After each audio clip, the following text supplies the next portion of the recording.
हाय, आपके साथ मैं हूँ Surabhi Sharma. India TV YouTube channel subscribe करिए, बेल आइकन दबाएं।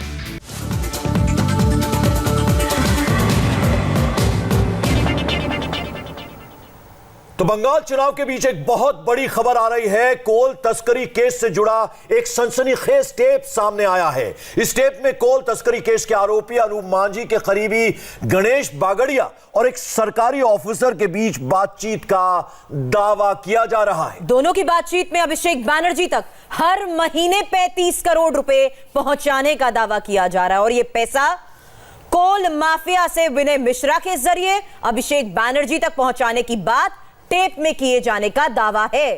टेप में जो बातचीत है उसमें कहा जा रहा है अभिषेक बैनर्जी को पहले 15 से 20 करोड़ हर महीने पहुंचाए जाते थे, लेकिन अब हर महीने 35 करोड़ पहुंचाए जा रहे हैं। तो यानी इसमें रुपए का जिक्र है, इसमें सिंडिकेट का भी जिक्र है।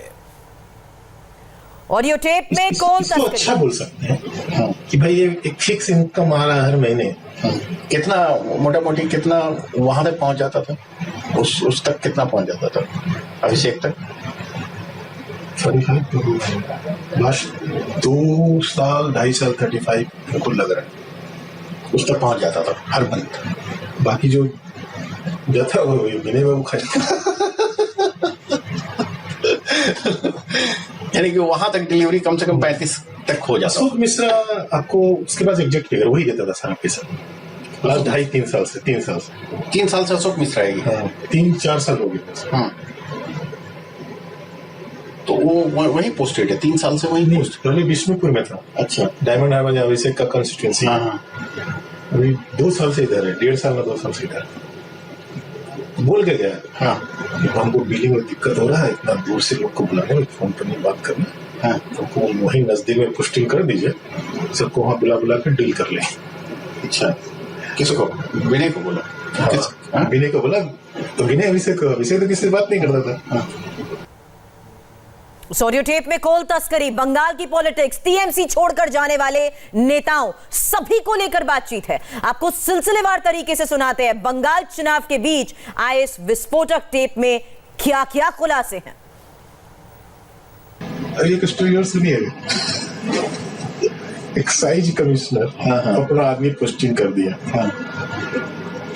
और एक्साइज कमिश्नर यहाँ बैठा हुआ, उसके बगल में खुद बैठ गया विनय मिश्रा और सब जो जितने भी प्रोड्यूसर है सबको बुला लिया और सबको बोलता है पर बोतल इतना देना होगा। तो उसमें से एक दो जो स्ट्रॉन्ग थे वो बोल दिए लेकिन नहीं दे सकेंगे। तो ठीक है, तो कल से अपना बिजनेस बंद कर लो सबके साथ। तो हम जो सनसनीखेज ऑडियो आपको सुनवा रहे हैं उसमें साफ साफ यह कहा जा रहा है कि बंगाल में अगर कोई भी किसी भी तरह का काम कराना हो तो सिंडिकेट के जरिए ही करना होगा। इस सिंडिकेट के जरिए कट मनी ली जाती है। कोई भी काम हो तो बिना सिंडिकेट के पास जाए पूरा नहीं होगा। ये सिंडिकेट क्या है? सिंडिकेट बहुत सुनता हूँ मैं, पेपर वगैरह में पढ़ता हूँ। सिंडिकेट तो बंगाल का पेट बर्ड है सर। क्या है ये? एक सिंडिकेट है वहाँ पर जो Rajarhat area, new town area में नया कंस्ट्रक्शन हो रहा है, वहाँ सिंडिकेट फॉर्म कर दिया पॉलिटिकली। अच्छा, जिसको भी बालू, पत्थर, ब्रिक्स, जो भी मटेरियल लेने पड़ेंगे सिंडिकेट के थ्रू लेने पड़ेंगे। तो वही सिंडिकेट फेमस नाम हो गया। तो उसका फिर कट कहाँ जाता है? जैसे कि जो भी कलेक्शन होती होगी तो कट कहाँ जाता है? लोग क्या करते हैं, जैसे सपोज करिए किसी चीज की रेट 100 रुपया, तो सिंडिकेट वाले लेते हैं 120 रुपया, इंफीरियर क्वालिटी देते हैं, मेजरमेंट में भूल। तो ऐसे करते हैं, सिंडिकेट वाले कमाते हैं और जो पॉलिटिकल बॉसेस है उनका अपना अंडरस्टैंडिंग रहता है। सब तो बीजेपी ज्वाइन कर लिया, सिंडिकेट का लीडर सब्यसाची दत्त मिले। अच्छा, बंगाल में चुनाव प्रचार के दौरान आप बार बार सिंडिकेट का नाम सुनते होंगे। यह आरोप लगता रहा है कि सिंडिकेट के जरिए ही कट मनी ली जाती थी और इस ऑडियो टेप में भी इस बात का जिक्र है कि 2011 में ममता सरकार बनने के 1 से 1.5 साल के भीतर ही सिंडिकेट बन गए थे। तो वो फिर कैसे फंड का ट्रांसमिशन कैसे करता था? हाँ? तो वो कहानी नहीं आप लोग को पता है? कहानी तो बताया होगा ना किसी ने? नहीं बताया होगा, लेकिन उतना मेरे को याद नहीं है। लेकिन हाँ। सब तो अपना कोर ग्रुप रहता है ना सर। हाँ। वो बातें बाहर नहीं आ पाती। अच्छा, लेकिन फिर भी चूंकि अब इन सब से इन्वॉल्व हुए तो पता नहीं चलता है कि उनका फंडिंग कैसे जाता था वहाँ, पॉलिटिकल जो फंडिंग। यही इसी के। हाँ? यही कौन? अशोक? विनय? विनय के थ्रू? ये शुरू से विनय ही देख रहा है। शुरू से ही विनय देख रहा है। कब से? टीएमसी गवर्नमेंट आई है उसके समझ लीजिए 1.5 साल बाद से चालू हो गया था। 12-13 से चालू हो गया था। और इस ऑडियो टेप में ममता बनर्जी के भतीजे अभिषेक बनर्जी का भी जिक्र आया है। यह कहा जा रहा है कि पॉलिटिकल पार्टी और पॉलिटिकल लीडर क्या नहीं कर सकते। अगर नेता चाहे तो विपक्ष के लोगों पर बहुत केस भी दर्ज करवा सकते हैं। यानी नेता से पंगा लेना बेहद खतरनाक होता है। घर में आग लगवा देंगे, ये भी कर देते हैं पब्लिक के थ्रू। पुलिस आएगी नहीं, फैक्ट्री में लुटवा देगी। क्या इनके पास इस तरह के मैन पावर है क्या? पॉलिटिकल पार्टी में क्या नहीं है सर। पुलिस नहीं आना चाहिए, वो लोग तो उसका तो सब कुछ कर सकते हैं। और अगर कुछ ज्यादा करना होगा तो मेरा जो भी इस्टेब्लिशमेंट इसमें घर में या फिर गांजा रखवा देंगे, जाली नोट रखवा देंगे, आर्म्स रखवा देंगे, केस करवा देंगे। तो देखे हुए ना सर, ये अभिषेक बनर्जी ये लास्ट टर्म में अभी 5 साल में इतना एनडीपीएस केस करवाया है ना अपोजिशन के, पुलिस वाला लोग थक गया।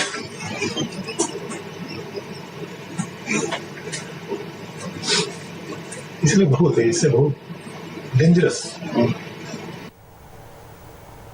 इस टेप में प्रशांत किशोर का भी जिक्र है। टेप में कहा जा रहा है कि पीके को एडवाइजर बना दिया गया है, लेकिन पीके शायद अभिषेक बनर्जी को पसंद नहीं। दूसरी आवाज में कहा जाता है ममता भी पसंद नहीं करती थी पीके को, लेकिन इसके बाद यह भी कहा जा रहा है कि ममता को इस बार हार का डर है, इसलिए शायद पसंद ना होने के बावजूद पीके के साथ काम करने पर मजबूर होना पड़ा है। अच्छा एक चीज बताइए सर, उसको कुछ नहीं अभी एडवाइजर बना लिए प्रशांत किशोर। हाँ। वो पीके। हाँ। तो वो भी शायद लाइक नहीं करता इसको अभिषेक वो तो है। अच्छा, ममता बनर्जी लाइक नहीं करती थी उसको, पीके को बुझ दी थी। हमारे पॉलिटिक्स सिखावे इनिशियली जब आया था बांग्ला थोड़ा समझते होंगे, हमारे पॉलिटिक्स सिखावे हमारे बेसिक जाने पॉलिटिक्स। तो लेकिन धीरे धीरे क्या होता है ना, जब आदमी को फियर ऑफ लॉस होता है ना, तो फिर वो मानना चालू कर देता है उसका। और आइए ऑडियो टेप का वो हिस्सा एक बार फिर से आपको सुनाते हैं जिसमें ममता बनर्जी के भतीजे अभिषेक बनर्जी को पैसे पहुंचाने का दावा किया जा रहा है। टेप में हो रही बातचीत में यह दावा किया जा रहा है कि अभिषेक बनर्जी तक हर महीने 35 करोड़ रुपए पहुंच रहे हैं। पहले यह रकम केवल 15 से 20 करोड़ होती थी, लेकिन अब वो 35 करोड़ का जिक्र हो रहा है इसमें। इसको अच्छा बोल सकते हैं कि भाई ये एक फिक्स इनकम आ रहा है हर महीने। कितना मोटा मोटी कितना वहां तक पहुंच जाता था, उस तक कितना पहुंच जाता था अभिषेक तक? 45 लास्ट 2 साल 2.5 साल 35 बिल्कुल लग रहा है उस तक पहुंच जाता था हर मंथ। बाकी जो जाता वो महीने में वो खा जाता। यानी कि वहां तक डिलीवरी कम से कम 35 तक हो जाता। अशोक मिश्रा आपको उसके पास एग्जैक्ट फिगर वही देता था सारा पैसा लास्ट 2.5-3 साल से 3 साल से 3 साल से अशोक मिश्रा आएगी। 3-4 साल हो गए। हाँ, तो वो वही पोस्टेड है 3 साल से वही नहीं, पोस्ट। पहले विष्णुपुर में था। अच्छा, डायमंड हार्बर अभिषेक का कंस्टिट्यूएंसी। हाँ, अभी 2 साल से इधर है, 1.5 साल में 2 साल से इधर बोल के गया। हाँ, हमको डीलिंग में दिक्कत हो रहा है, इतना दूर से लोग को बुलाने में, फोन पर नहीं बात करना। हाँ, तो वही नजदीक में पोस्टिंग कर दीजिए, सबको वहाँ बुला के डील कर ले। अच्छा, किसको? विनय को बोला? हाँ, विनय को बोला तो विनय अभिषेक तो किसी से बात नहीं कर रहा था। गणेश बांगड़िया के साथ इस बातचीत में ममता का भी जिक्र है और टेप में पहला शख्स ममता बनर्जी को लेकर सवाल करता है। जवाब में दूसरा शख्स यानी गणेश कहता है मैडम ना धृतराष्ट्र हो गई हैं, इसलिए तो अभिषेक बनर्जी की वजह से बड़े बड़े नेता के साथ छोड़कर चले गए हैं। और टेप में यह भी कहा जा रहा है कि अभिषेक बनर्जी से कोई खुश नहीं है, सीनियर लीडर की इज्जत नहीं है। कौन रहेगा सर? मैडम तो ना धृतराष्ट्र होता है, धृतराष्ट्र बस मैडम धृतराष्ट्र।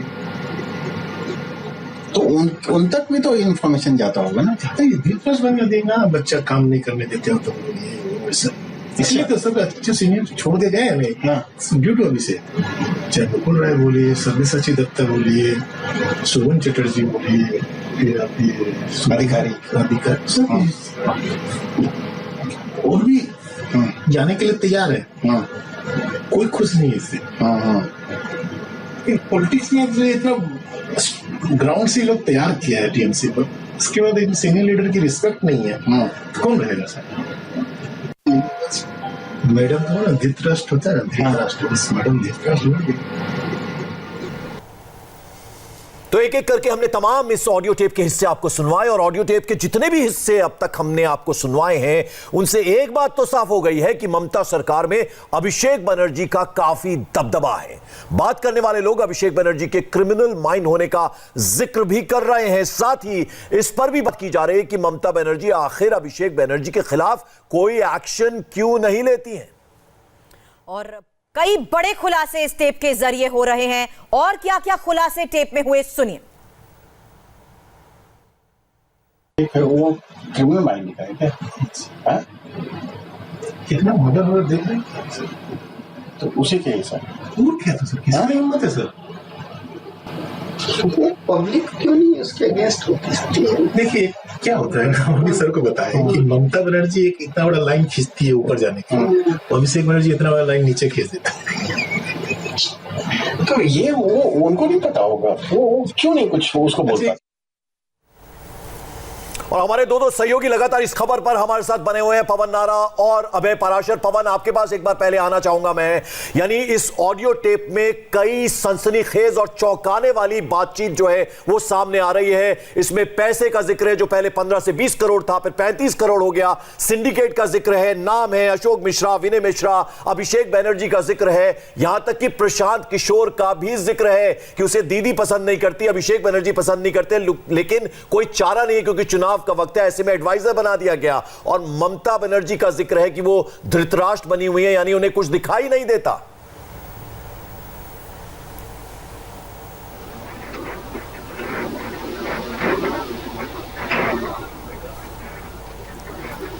चलिए, अभय हमारे संवाददाता हमारे साथ है। पवन, आपकी आवाज हम तक नहीं पहुंच पा रही है, आपसे आगे बातचीत करेंगे। अभय, मेरा सवाल है किसकी क्या भूमिका रही, क्योंकि इस ऑडियो टेप के जरिए दावा यही करा जा रहा है अनूप मांझी जो कि कोयला घोटाले का आरोपी है, इसके अलावा अशोक मिश्रा, वो पैसे किस तरह से इकट्ठे करता था, कहां कहां तक पहुंचाता था, और उसके बाद पैसा पहुंचता विनय मिश्रा। विनय मिश्रा सबसे करीबी अभिषेक बनर्जी का।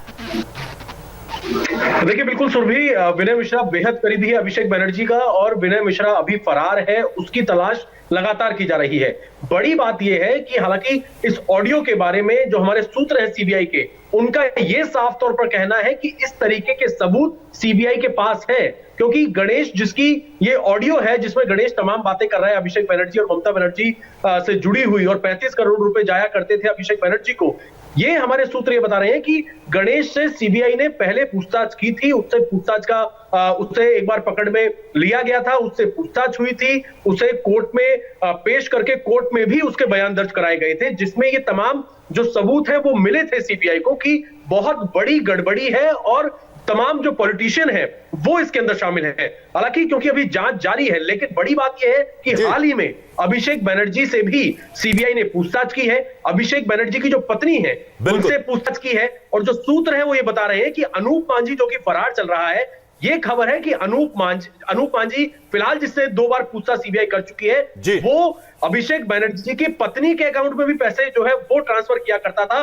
सिडनी के अकाउंट में। तो ये तमाम ऐसी चीजें हैं और ये भी सीबीआई का कहना है कि ना केवल ये ऑडियो बल्कि ऐसे कई ऑडियो सीबीआई के पास आ रहे हैं जिन्हें जांच में शामिल किया जाएगा। कई पुलिसकर्मी, कई प्रशासन के लोग, कई राजनेता जो फिलहाल अभी चुनाव चल रहे हैं, इसमें एक बड़ी हलचल हो सकती है। परसों दोबारा से यानी कि 5 तारीख को अनूप मांझी से तीसरे राउंड की पूछताछ होनी है जिसमें बड़े खुलासे होने संभव है। बिल्कुल, पवन नारा हमारे साथ जुड़े हुए हैं। पवन, मैं आपके पास एक बार आना चाहूंगा। अगर इस टेप के जिक्र करें हम, तो ऐसे वक्त पे जब 2 राउंड का चुनाव हुआ है अभी और 6 राउंड अभी और बाकी है, तो कहीं ना कहीं मुश्किल में आती टीएमसी नजर आ रही है। और अभिषेक बनर्जी का बाकायदा इस टेप में जिक्र है, क्रिमिनल माइंड तक ये जो बातचीत हो रही है गणेश बागड़िया और एक अफसर के बीच में, अभिषेक बनर्जी को क्रिमिनल माइंड कहा जा रहा है। और प्रशांत किशोर का इसमें जिक्र है, सिंडिकेट का जिक्र है। 2016 में जब सरकार बनी थी उसके 1.5 साल के अंदर अंदर ये सिंडिकेट बन गया, इस बात का भी जिक्र है। जी बिल्कुल, ये टेप्स बेहद सनसनीखेज इसलिए भी हैं क्योंकि चुनाव के बीचों बीच आई हैं और इन टेप्स में जो जिक्र हो रहा है 2 ऐसे बड़े नाम हैं जिनका जिक्र आम भाषा में इस तरह से बंगाल में तो कम से कम नहीं होता था। ममता बनर्जी और अभिषेक बनर्जी। चुनाव से पहले कोल स्कैम को लेकर जो जांच हुई उसमें अभिषेक बनर्जी, उनकी पत्नी, उनकी साली का नाम आया और अब इन टेप्स के सामने आने से बहुत कुछ पिक्चर क्रिएट होती है। एक, सिंडिकेट काम कैसे करता है, दूसरा पैसा कैसे पहुंचाया जाता है। इन टेप्स में इस बात का भी जिक्र है कि पैसा चलती हुई गाड़ी में ट्रांसफर किया जाता था जिनको सबूत के साथ पकड़ना लगभग नामुमकिन है। किसी भी चौक चौराहे पर चलती गाड़ी के साथ बगल में दूसरी गाड़ी खड़ी करके पैसा ट्रांसफर कर दिया जाता था। सबसे बड़ी बात, पीके की भूमिका को लेकर भी टिप्पणी की गई है। कहा गया है कि पीके को ममता बनर्जी पसंद नहीं करती, लेकिन चुनावी रणनीतिकार के तौर पर चुनाव के वक्त उन्हें साथ लाया गया। इतना ही नहीं, इन टेप्स में तथाकथित तौर पर यह भी कहा गया है कि फियर ऑफ लॉस एक वजह है जिसकी वजह से यहाँ पीके की एंट्री हुई। दूसरी बड़ी बात ये कि इजी मनी जो है वो माइनिंग और कैटल स्मगलिंग में है, जो कि यहाँ पुरुलिया से आगे जो इलाका है, पुरुलिया का खुद अनूप मांझी है, आसनसोल के आसपास का इलाका है और उसको एडमिनिस्ट्रेटिव और पॉलिटिकल इन्फ्लुएंस देने के लिए, प्रोटेक्शन देने के लिए ये पैसा दिया जाता था। विनय तिवारी 2021 का चुनाव लड़ना चाहता था, इस तरह का भी जिक्र है, लेकिन उससे पहले कोल स्कैम में उसका नाम आ गया जिसकी वजह से पॉलिटिकल एम्बिशंस के लिए वो डिस्क्वालीफाई हो गया। पॉलिटिकल एम्बिशंस के बीच कई बड़े दावे और खुलासे पवन इस टेप में, और एक खास बातचीत का मैं यहाँ जिक्र करना चाहूंगी जिसमें एक शख्स ये साफ सवाल उठा रहा है। अबे यही सवाल मेरा आपसे भी होगा। सवाल उठाए जा रहे हैं अभिषेक बनर्जी के क्रिमिनल माइंड को लेकर। बातचीत हो रही है कि अगर दीदी वाकिफ है तो इस पर एक्शन क्यों नहीं होता, अगर जनता वाकिफ है तो ये विरोध क्यों नहीं दर्ज किया जाता। देखिए बिल्कुल, और सुरभि बड़ी बात यह भी है कि अभिषेक बनर्जी से सीबीआई ने पूछताछ की है। सीबीआई के पास ऐसे कई सारे सबूत हैं, लेकिन फिलहाल अब सीबीआई ये चाहती है कि जितने नाम इसमें सामने आ रहे हैं, चाहे वो अनूप मांझी हो, विनय मिश्रा हो, गणेश फिलहाल ये बताया जा रहा है कि अभी फरार है और वो दुबई हो सकता है। इन सबसे क्रॉस एग्जामिन जो है वो सीबीआई को करना है, क्योंकि ऐसी कई सारी बातें हैं कि अनूप मांझी के जरिए पैसे जो है वो ना केवल अभिषेक बनर्जी बल्कि अभिषेक बनर्जी की पत्नी के अकाउंट पे जाया करते थे। महीने के एक मोटी रकम जाया करती थी अभिषेक बनर्जी की पत्नी के अकाउंट में, इसीलिए उनसे पूछताछ हुई। और जब तार जुड़े, जब सीबीआई ने जांच शुरू की तो अभिषेक बनर्जी की पत्नी की जो अभिषेक की जो साली है उनसे और उनके ससुर से भी सीबीआई ने पूछताछ की। तो जो क्रिमिनल माइंड की बात जहां तक इसमें आ रही है, जो गणेश और जो एक जो साथ में शख्स है उनके बीच में बात हो रही है, तो कहीं ना कहीं यही बात है कि किस तरीके से पैसों को अलग अलग अकाउंट में, रिश्तेदारों के अकाउंट में ट्रांसफर कराया जाता था। तो एक कई सारी एक पूरी चेन है इसके अंदर, जिसमें ना केवल बड़े पॉलिटिशियन, उनके रिश्तेदार, अभिषेक बनर्जी का नाम इस टेप में साफ तौर पर आया है। हालांकि सीबीआई ने भी उनसे पूछताछ की है। जी पवन, इसमें जितने कैरेक्टर्स हैं इस बातचीत में जिनका जिक्र आ रहा है, अशोक मिश्रा का जिक्र है, विनय मिश्रा का जिक्र है, जिसके बारे में कहा जा रहा है कि वो फरार है, और किस तरह से पोस्टिंग और कट मनी, सिंडिकेट और बाकायदा एक्साइज कमिश्नर कैसे उसका तबादला कर दिया जाता है, ये तमाम बातों का जिक्र भी इस ऑडियो टेप में हो रहा है इन दो लोगों के बीच में, जो कि गणेश बागड़िया और ऑफिसर, सीनियर ऑफिसर के बीच में हो रही है। जी बिल्कुल, ये टेप्स और ज़्यादा सिग्निफिकेंट इसलिए हो जाती हैं कि गणेश बाकड़िया वो शख्स है जो खुद कोल स्कैम में शामिल था, जिससे सीबीआई पूछताछ कर चुकी है। यानी वो सिस्टम या कहें कि सिंडिकेट के अंदर का हिस्सा था।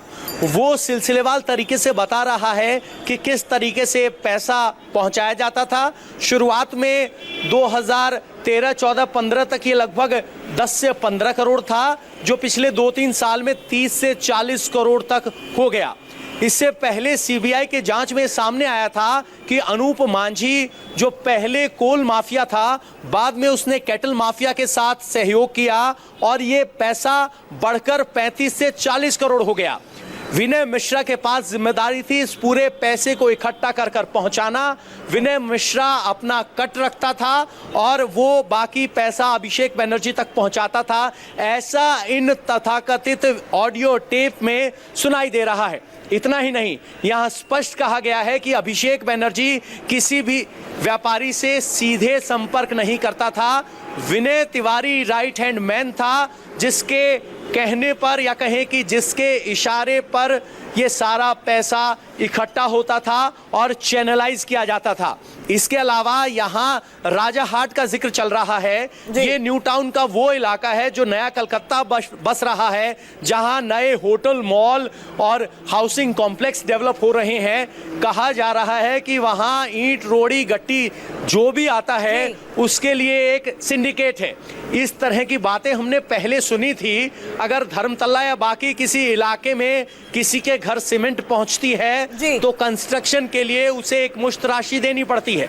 लेकिन पहली बार ऑडियो के तौर पर यह बात सामने आई है कि ना सिर्फ छोटे काम के लिए बल्कि बड़े कंस्ट्रक्शन के लिए भी एक सिस्टमैटिक चैनल है, और जब तक आप पैसे नहीं देंगे तब तक ये होगा। इतना ही नहीं, बंगाल में चुनाव शुरू होते ही या कहें कि एक और सबसे बड़ी चर्चा थी कि दीदी के अपने उनका साथ क्यों छोड़ रहे हैं। इस ऑडियो में किए जा रहे दावे पर अगर गौर करें तो कहा जा रहा है कि मैडम धृतराष्ट्र बन गई, और अभिषेक बनर्जी से नाराजगी की ही सबसे बड़ी वजह है कि बड़े बड़े दिग्गज जिन्होंने टीएमसी को जमीनी तौर पर खड़ा किया आज दीदी का साथ छोड़ रहे हैं।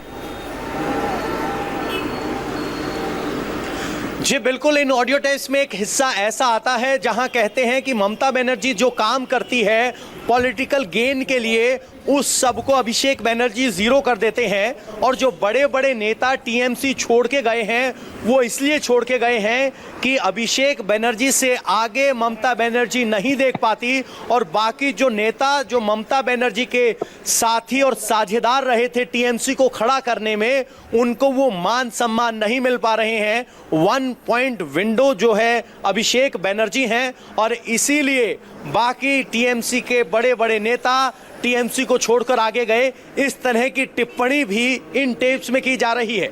यानी जो बातें भाषणों में राजनीतिक नेता आरोप लगाते थे, उनके पीछे की वजह या कहें कि उनके पीछे की सोच क्या थी, बातें क्या होती थी, वो पहली बार ऑडियो टेप की शक्ल में सामने आई हैं। और ये ऑडियो टेप इसलिए भी महत्वपूर्ण है क्योंकि जिस शख्स का ये दावा किया जा रहा है कि ये गणेश है, वो खुद कोल स्कैम में आरोपी हैं। चलिए, बहुत बहुत शुक्रिया पवन नारा इस तमाम जानकारी के लिए आपका, और साथ ही में अभय पराशर आप हमारे साथ जुड़े, आपका भी बहुत बहुत शुक्रिया। तो इन टेप्स में किए गए दावों से बंगाल में सियासी भूकंप आना कंफर्म है, मगर एक दूसरा सियासी भूकंप आज बंगाल के 2 अलग अलग लोकेशंस पर भी महसूस किया गया। तीसरे चरण के चुनाव प्रचार के लिए मोदी आज बंगाल पहुंचे और दीदी की हार कंफर्म करते हुए जबरदस्त सियासी अटैक किया। दोपहर 2:45 लोकेशन तारकेश्वर, हुगली। शाम 4:30 लोकेशन सोनारपुर, साउथ 24 परगना। शनिवार को मोदी बंगाल में 2 अलग अलग लोकेशन पर थे, मगर दोनों लोकेशन पर सिर्फ 60 मिनट में मोदी ने राउंड 3 के चुनाव का माहौल सेट कर दिया। मोदी ने फुल कॉन्फिडेंस के साथ बंगाल में बीजेपी की जीत का बिगुल भी बजाया। दीदी हार रही हैं, बंगाल को यह भी बताया और चुनावी मंच से शपथ ग्रहण समारोह में आने का ऐलान भी कर दिया। पहले बार जो मतदान हुआ, दूसरी बार उससे ज्यादा हुआ, तीसरी बार उसका भी रिकॉर्ड तोड़ने का काम आपके पास है। करोगे ना? करोगे ना? घर घर जाओगे, लोगों को मिलोगे, मतदान कराओगे, एक एक को लाओगे। ई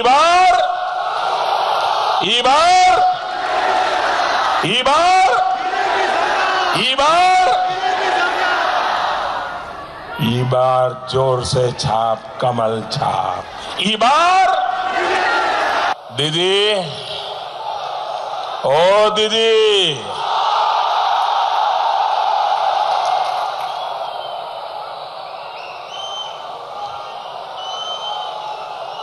दीदी, हार आपके सामने है। और जब भाजपा के मुख्यमंत्री के बंगाल में भाजपा की सरकार का शपथ समारोह होगा, उस दिन मैं जरूर आऊंगा। तारकेश्वर और सोनारपुर के बीच की दूरी 80 किलोमीटर है। शाम 4:30 बजे मोदी साउथ 24 परगना में थे और उससे पहले करीब 1:30 बजे दीदी मोदी से और इस वक्त बीजेपी प्रेस कॉन्फ्रेंस कर रही है। आइए आपको सीधे लिए चलते हैं। उन पे ही मैं चर्चा करना चाहूंगा। ये ऑडियो टेप जो हैं, एक व्यक्ति गणेश बागड़िया के हैं जो एक बड़ा खुलासा कर रहे हैं। और इससे पहले कि मैं इन ऑडियो टेप के कंटेंट पे आऊं, तथ्यों पे आऊं, ये बताना अति आवश्यक है कि ये गणेश बागड़िया अनूप माझी के करीबी हैं। ये वही अनूप माझी हैं जो कोयला घोटाला के मुख्य आरोपी भी हैं। जैसी जानकारी अभी आई है, तमाम टीवी चैनल्स बता रहे हैं कि 3 ऑडियो टेप उनके पास आए हैं और इन ऑडियो टेप के जो तथ्य हैं वो बड़े ही चिंताजनक हैं। वो दर्शाते हैं कि आज पश्चिम बंगाल में ममता बनर्जी की नाक के नीचे किस तरह से भ्रष्टाचार, कट मनी, सिंडिकेट राज चल रहा है। इन ऑडियो टेप में एक बड़ा खुलासा यह भी हो रहा है कि एक बड़ी ही व्यवस्थित प्रणाली उगाही की वहां पे चल रही है, जिसमें सरकारी तंत्र का उपयोग इन उगाही करने वालों को दिया जा रहा है। और यह कहना भी गलत नहीं होगा कि ये उगाही, ये भ्रष्टाचार, ये तोलाबाजी, ये सिंडिकेट राज, ये मुख्यमंत्री की आंखों के सामने हो रहा है और उनके भतीजे के खासम खास विनय मिश्रा उगाही एजेंट बन के सबसे डिमांड कर रहे हैं। ये विनय मिश्रा, विकास मिश्रा, अशोक मिश्रा बताया जा रहा है कि अभिषेक बनर्जी के बड़े खासम खास हैं। और इस स्तर पे उगाही है कि टारगेट दिए जा रहे हैं एक्सटॉर्शन के। इस महीने का टारगेट 40 करोड़। ये जो पूरा उगाही स्कैंडल कहना गलत नहीं होगा, बताया जा रहा है करीब 900 करोड़ से 1000 करोड़ रुपए तक का है।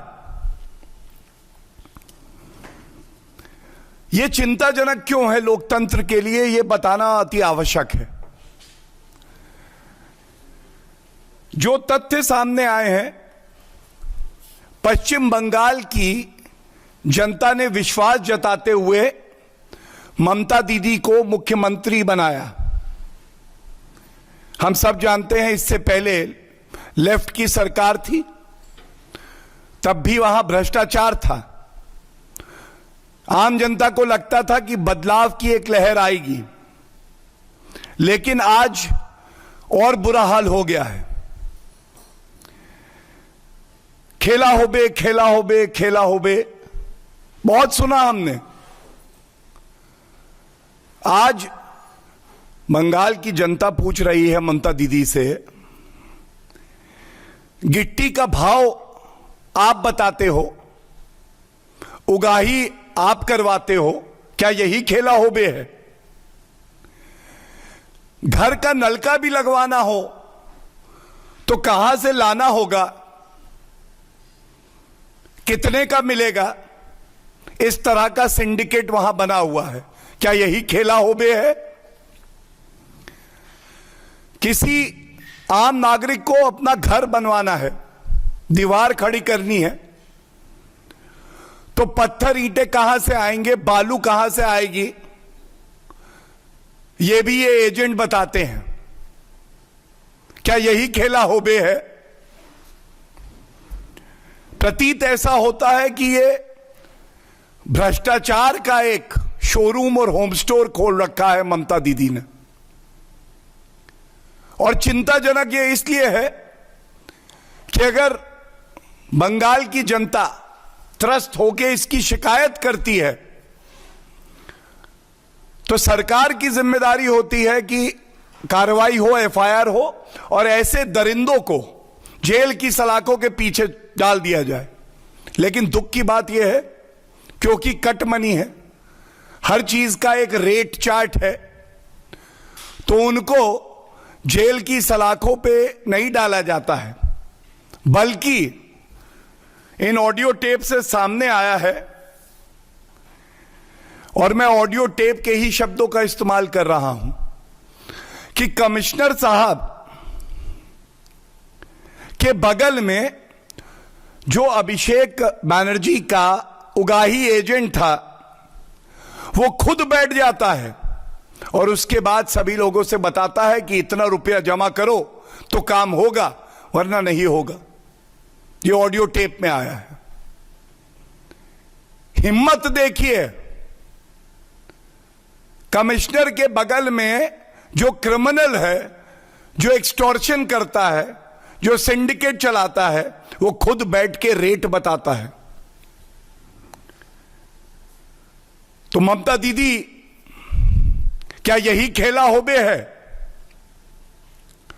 और इसीलिए भारतीय जनता पार्टी ने, हमारे सभी वरिष्ठ नेताओं ने, आदरणीय प्रधानमंत्री जी ने बिल्कुल स्पष्ट कहा है बंगाल की जनता से।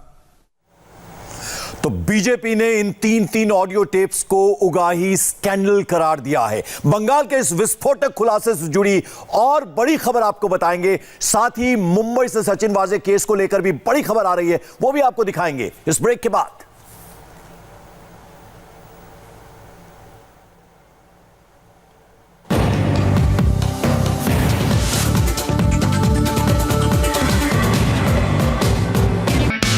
हाय, आई एम सुरभि शर्मा। खबरों से अपडेट रहने के लिए India TV YouTube channel subscribe करिए, साथ में बेल आइकन जरूर दबाएं। जुड़े रहें इंडिया टीवी के साथ।